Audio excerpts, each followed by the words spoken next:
The year is 1990. Using a computer looked something like this, video games were stored and sold on these, and George Lucas was having nothing but great ideas.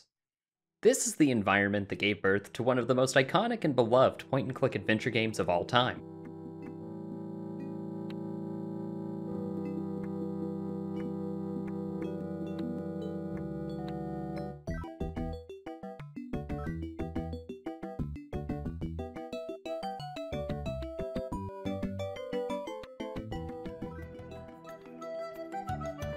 But I'm not reviewing that game. This is the 2009 Special Edition. It's an HD remake of the original with new visuals and sound. Let's get this out of the way. The graphics in the remake probably won't bring back many feelings of nostalgia if you played the original. It's not trying to recreate the 8-bit or 16-bit aesthetic that's become popular with a lot of retro-style games. I think the new hand-drawn style works really well for this though. It looks kind of like a storybook, and the cartoony style matches the tone of the game really well. And there's still faithful recreations of the original scenes. Just take a look at the scum bar.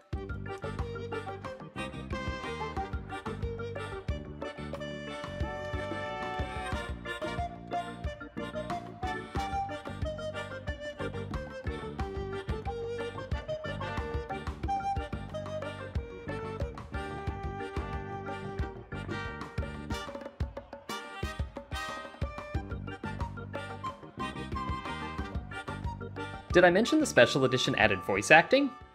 Is there something here that maybe you can afford? How fares our prisoner? Ah, yes, the prisoner.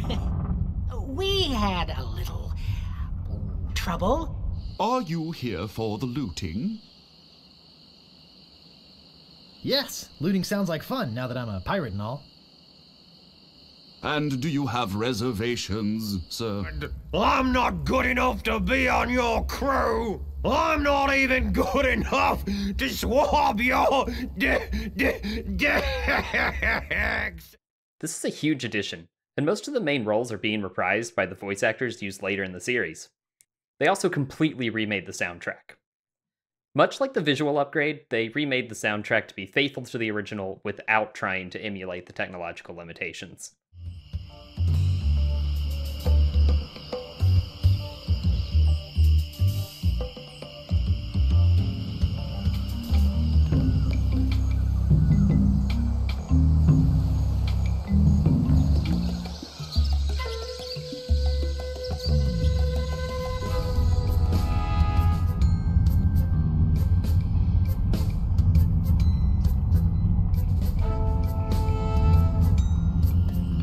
The game starts with a simple goal. Hi, my name's Guybrush Threepwood, and I want to be a pirate. And that pretty much sets the tone for the rest of the story. The meat of the story revolves around Guybrush quickly falling in love with Elaine Marley, the governor of Melee Island, and saving her from the ghost pirate LeChuck. Don't expect any big twists or anything. Think The Princess Bride, not Game of Thrones. This is a textbook example of a point-and-click adventure game. All the mechanics are right there in the genre.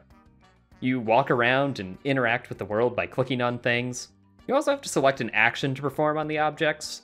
Right-clicking will usually perform an action the game suggests for an object, like picking it up or opening a chest.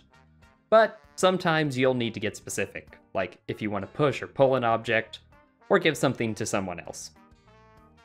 One thing you might miss from the original is having the inventory and action bar being displayed at the bottom of your screen.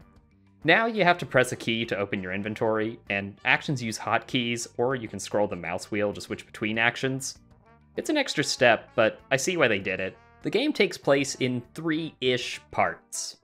Part 1 is probably the best, having Guybrush run around Melee Island and completing trials to prove himself to the pirate leaders. There's a lot of memorable characters around town, and the puzzles usually make sense. This is also the part of the game that introduces one of the series' most iconic systems, insult sword fighting. You see, being able to wield a sword just puts you on the same level as every other swashbuckler out there. The real way to get ahead is to jab at them with your wits. Sword fights are carried out entirely through dialogue choices, where one fighter hurls an insult at the other, and then their opponent has to choose the correct witty response to foil it. So you wander the island, picking fights with strangers to learn new insults and comebacks. Soon you'll be wearing my sword like a shish kebab. First, you better stop waving it like a feather duster. Once you've beaten a dozen or so pirates, you're feeling confident that you can take on the Swordmaster. After all, you've been hearing the same insults and responses for the last 3 fights now. My tongue is sharper than any sword. Oh. Oh no. First, you'd better stop waving it like a feather duster. Luckily, one of your comebacks actually applies perfectly to this new insult as well. It turns out all of your comebacks are still useful, but now you have to think about them in a new way. This is definitely the most innovative puzzle in the game, and it's just a shame that it isn't used again. At least not in this game. The other puzzles are usually straightforward. Solve a troll's riddle and give him the item he asked for to cross a bridge. Make a prisoner's life a little easier in exchange for the cake that his aunt baked him, and then get the file out of that cake. You know, adventure game stuff. The only puzzle here that stuck out to me as bad was haggling the price of your ship down with the used ship salesman. There wasn't really a trick to it, you just had to exhaust all of his dialogue options, and he had a lot. Part 2 is definitely the weakest part of the game, but it's mercifully short. Just run around the ship and toss everything into the pot. It didn't make much sense to me either. Part 3 finally has you exploring the titular Monkey Island. The map is pretty sprawling, and there's a lot to do here. Your first priority is finding the ores to your rowboat so you can actually travel around the whole island. One nitpick is that a couple of areas aren't really that visible from the map, and you'll just need to wiggle your mouse around until the text comes up. There is some dialogue that points you in the right direction, but a visual cue would definitely be helpful. The puzzles on the island are generally pretty good. A lot of them revolve around thinking about the island as a whole and not just about the scene you're currently in. I don't know if it's just me, but the characters on the island just aren't as entertaining as the ones in town and on your crew.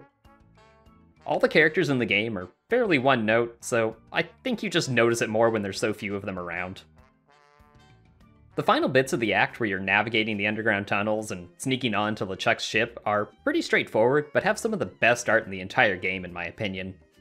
There's one annoying bit where an item that you've had for most of the game behaves in a completely different way that's needed to solve a puzzle, but the hint system should get you through that. Something important to note is that, unlike some earlier adventure games, you don't really need to worry about getting yourself killed or missing a vital item that blocks progress later on. You can play this whole game without ever saving, and you'll never come up against something that will stop you dead in your tracks.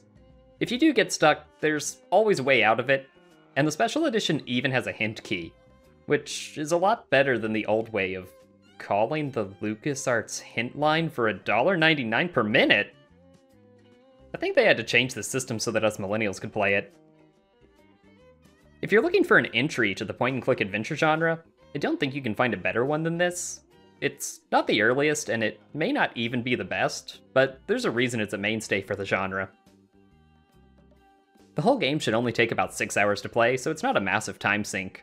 And if you like it, there's plenty more where this came from. And none of them break the cardinal rule that Guybrush learns at the end of this adventure. Never pay more than $20 for a computer game. A what? I don't know. Not sure why I said that. So, if you've made it this far, I'm going to assume you liked the review. I'm going to be hopping right into the sequel, so subscribe and keep an eye out if you want to see that review.